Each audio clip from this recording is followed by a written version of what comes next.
الله الرحمن الرحيم.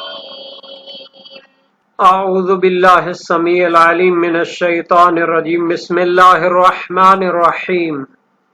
الحمد لأہلہ والصلاة علی اہلہا. عزیز طلباء السلام علیکم ورحمۃ اللہ وبرکاتہ. شرح المدوم کتاب حج درس نمبر 385 میں مینا میں راتیں گزارنے کے متعلقہ فروات پر گفتگو ہونے والی ہے. مکہ کے اعمال یعنی طوافین اور سعی کرنے کے بعد حج میں جو آخری اعمال ہیں وہ مینا میں راتیں گزارنا ہے، تو اس کے متعلقہ فروات پر گفتگو ہونے والی ہے. مکہ میں عبادت میں رات گزارنے کا استثناء کا حکم بیان کیا جائے گا. مکہ میں عبادت سے فجر سے پہلے فارغ ہونے والے کا حکم ذکر ہوگا. متعلقہ مسائل اور فروات بیان ہوں گے. روایات اور احادیث کا تذکرہ ہوگا اور عبارت کی تشریح اور تطبیق بھی پیش کی جائے گی.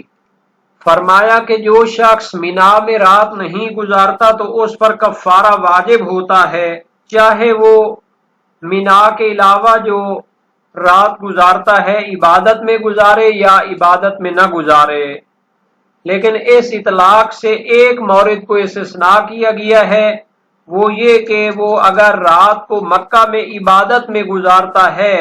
چاہے واجب عبادت ہو یا مستحب، تو اس صورت میں اس پر کفارہ واجب نہیں ہوگا. لیکن شرط یہ ہے کہ پوری رات عبادت میں مشغول رہے اور عبادت کے علاوہ اور کوئی کام نہ کرے مگر جو ضروری کام ہوتے ہیں جیسے کھانا پینا. اور اہم عبادت یہ ہے کہ انسان طواف اور سعی میں مشغول رہے، اور اگر طلوع فجر سے پہلے وہ طواف اور سعی سے فارغ ہو جاتا ہے تو بقیہ رات کو بھی دوسری عبادات میں گزارے. عبارت کو دیکھتے ہیں. فرمایا وَلَا فَرْقَ فِي وُجُوبِهَا بَيْنَ مَبِيتِهِ بِغَيْرِهَا لِعِبَادَةٍ وَغَيْرِهَا، یعنی اگر انسان رات گزارتا ہے غیر مینا میں، چاہے عبادت میں گزارے چاہے غیر عبادت میں گزارے، اس پر کفارہ واجب ہونے میں فرق نہیں ہے، چونکہ اس پر واجب ہے کہ راتیں وہ مینا میں گزارے. اگر مینا کے علاوہ کسی اور جگہ پر گزارتا ہے تو اس پر کفارہ واجب ہوتا ہے. اس میں فرق نہیں ہے کہ چاہے دوسری جگہ پر عبادت کرے یا عبادت نہ کرے. الا ان یبیت بمکہ مشتغلا بالعبادۃ الواجبۃ والمندوبۃ مع استیعابہ اللیلۃ بہا الا ما یضطر الیہ من اکل وشرب وقضاء حاجۃ، مگر اس حکم سے ایک صورت کو استثناء کیا گیا ہے کہ اگر وہ رات مکہ میں گزارتا ہے اور پوری رات عبادت میں مشغول رہتا ہے، چاہے واجب عبادت ہو یا مستحب عبادت ہو، مع استیعابہ اللیلۃ بہا،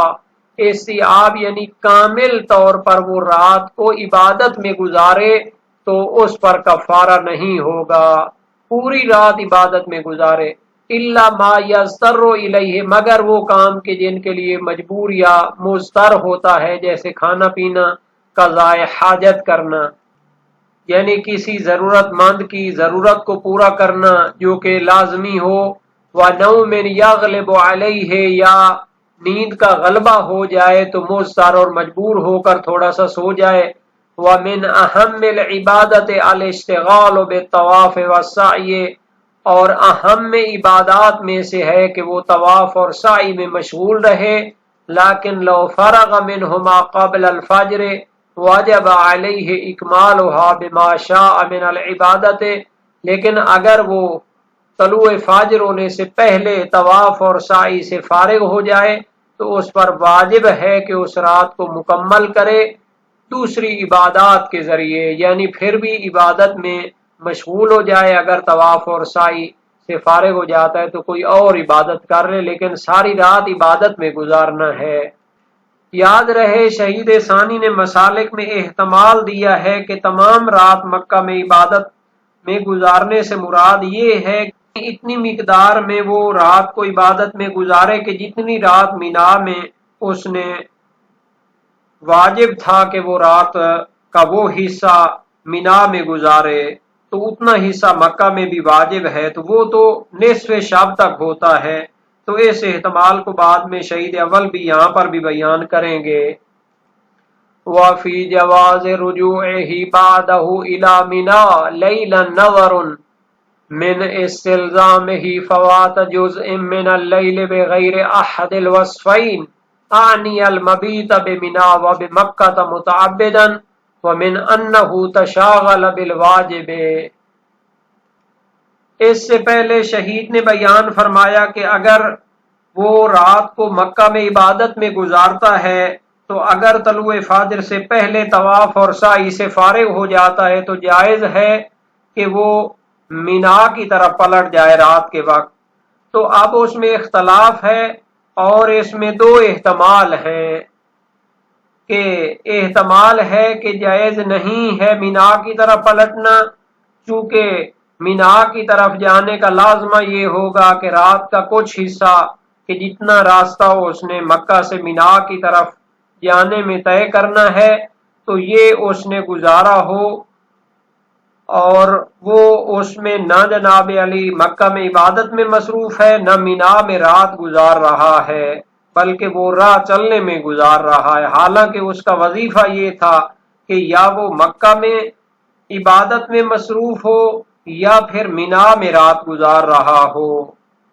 اور دوسرا احتمال یہ ہے کہ مینا کی طرف لوٹنا جائز ہو، چونکہ یہ جو مینا کی طرف اس نے سفر طے کرنا ہے یہ بھی واجب عمل میں مصروف ہے، چونکہ یہ مقدمۃ الواجب ہے اور مینا کی طرف وہ پہنچنا چاہتا ہے تو اس کا مقدمہ ہے کہ وہ کیا ہے، راہ چلے تاکہ مینا میں رات گزار سکے، جو کہ واجب ہے۔ اور علم اصول میں بیان کیا جاتا ہے کہ مقدمۃ الواجب بھی واجب ہوتا ہے، اسی کو یہاں پہ بیان کر رہے ہیں۔ فی جواز رجوعہ بعدہ الی منی لیلا، اگر وہ مکہ میں طواف اور سعی میں رات گزارتا ہے لیکن کچھ حصہ بچ جاتا ہے تو اس کے بعد وہ مینا کی طرف رات کے وقت پلٹنا جائز ہے یا نہیں ہے، اس میں اشکال ہے۔ من استلزامہ فوات جزء من اللیل بغیر احد الوصفین، یہ ہے کہ اگر وہ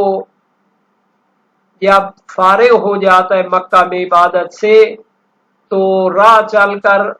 مینا جانا چاہتا ہے تو اس سے لازم آئے گا کہ رات کا کچھ حصہ اس کا فوت ہو جائے بغیر ان وصفوں کے۔ دو وصفیں اس میں تھیں، یا تو مینا میں رات گزار رہا ہو یا مکہ میں عبادت کر رہا ہو۔ اگر وہ مکہ میں عبادت کو چھوڑ کر راہ چل کر مینا کی طرف جاتا ہے تو نہ یہ مینا میں رات گزار رہا ہے نہ ہی یہ عبادت میں مصروف ہے مکہ میں، تو اس کا معنی یہ کہ اس کے لیے جائز نہیں ہونا چاہیے، چونکہ وہ ان دونوں حالتوں سے خارج ہونا لازم آتا ہے۔ اور دوسری وجہ اشکال کی ہے کہ من انہ تشاغل بالواجب،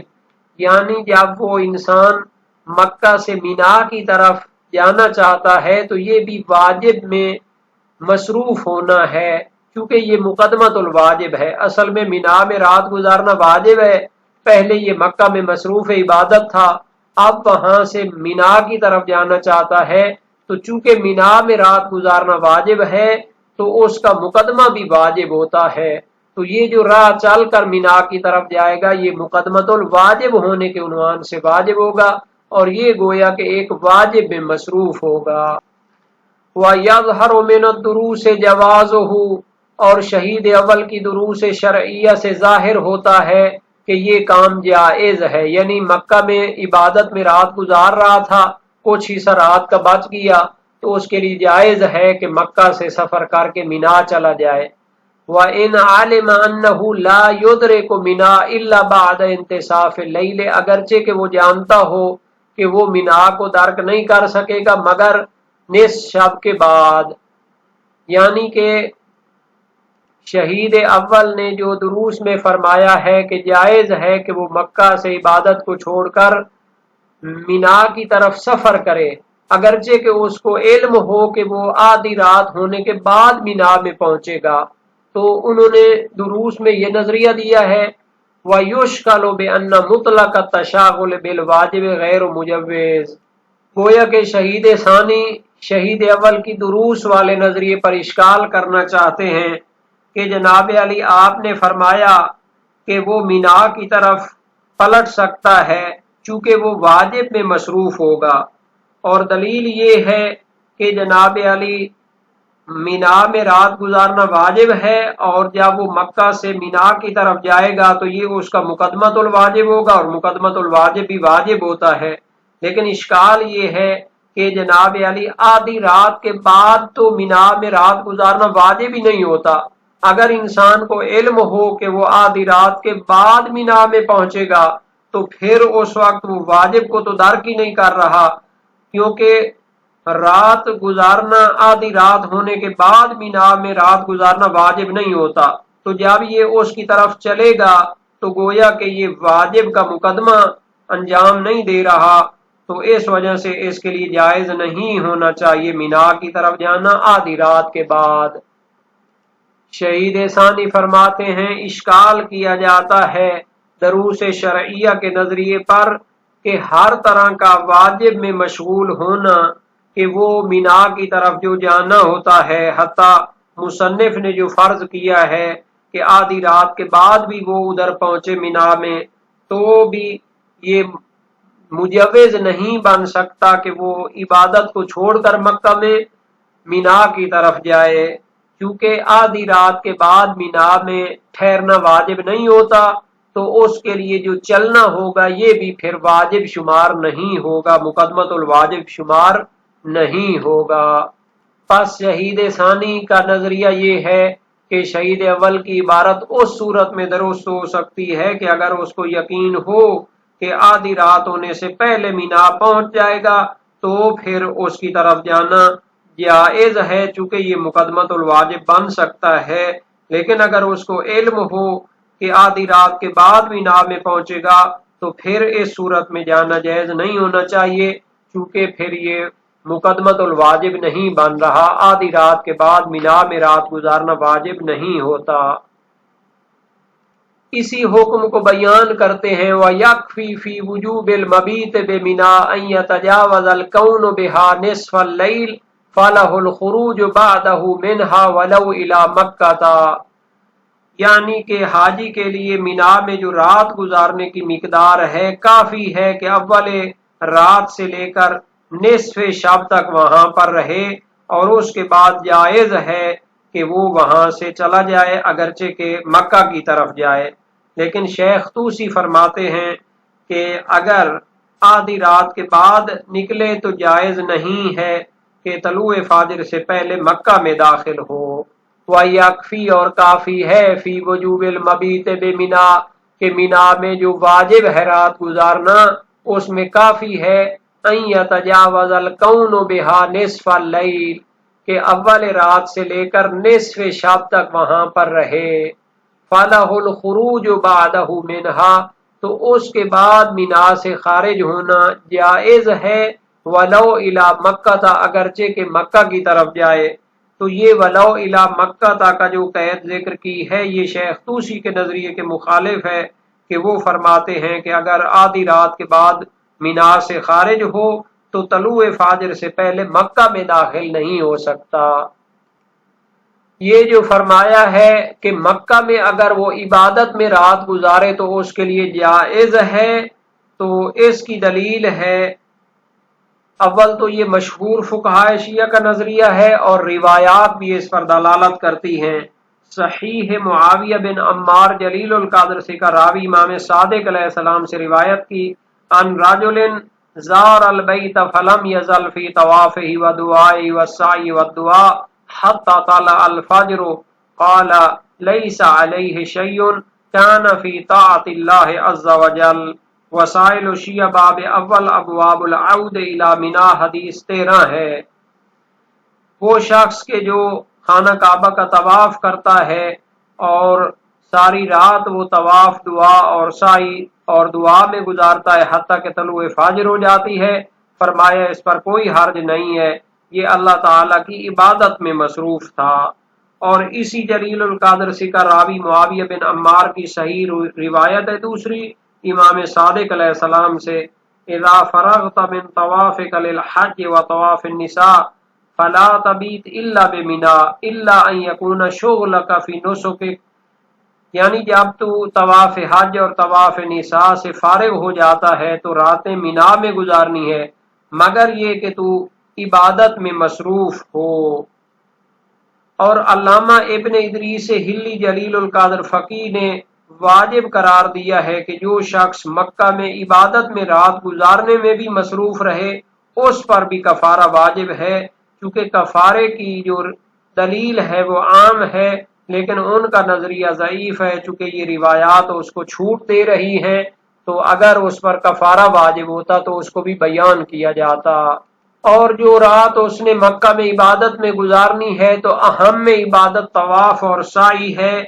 تو یہ روایات سے بھی ظاہر ہوتا ہے، اور شہید اول نے دروس شرعیہ میں اس کی نص قائم کی ہے، اور مسالک الافہام فی شرح شرائع الاسلام میں شہید ثانی نے بھی اس کی نص قائم کی ہے۔ اور اس سے استثناء کیا گیا ہے جو مجبوری اور اضطرار ہو، کوئی کھانا کھانا ہو، پانی پینا ہو، یا نیند کا غلبہ ہو جائے تو ضروری نیند کی حد تک وہ کر سکتا ہے، اور نصوص سے مراد لیا جاتا ہے کہ غالب وہ کیا ہے کام عبادت میں گزارے۔ اور اگر وہ جانتا ہے کہ نصف شب سے پہلے وہ مینا کو درک نہیں کر سکتا، اگر مکہ میں عبادت کو ختم کر کے مینا کی طرف جاتا ہے تو بھی اس کے لیے جائز ہے مکہ جانا، جیسے کہ بہت سے علماء شیعہ نے اس کی صراحت قائم کی ہے، جیسا کہ جواہر الکلام فی شرح شرائع الاسلام میں ہے، اور روایات بھی اس پر دلالت کرتی ہیں۔ صحیح صفوان جلیل القدر سے کا راوی امام ابو الحسن علیہ السلام سے روایت کی، ما احب ان ينشق الفجر له الا وهو بمنا، وسائل شیعہ باب اول ابواب العود الى منا، حدیث پنجم ہے، میں پسند نہیں کرتا کہ فجر اس پر طلوع ہو مگر یہ کہ وہ مینا میں ہو۔ اور صحیح عیس بن القاسم جلیل القدر سے کا راوی امام صادق علیہ السلام سے روایت کرتے ہیں،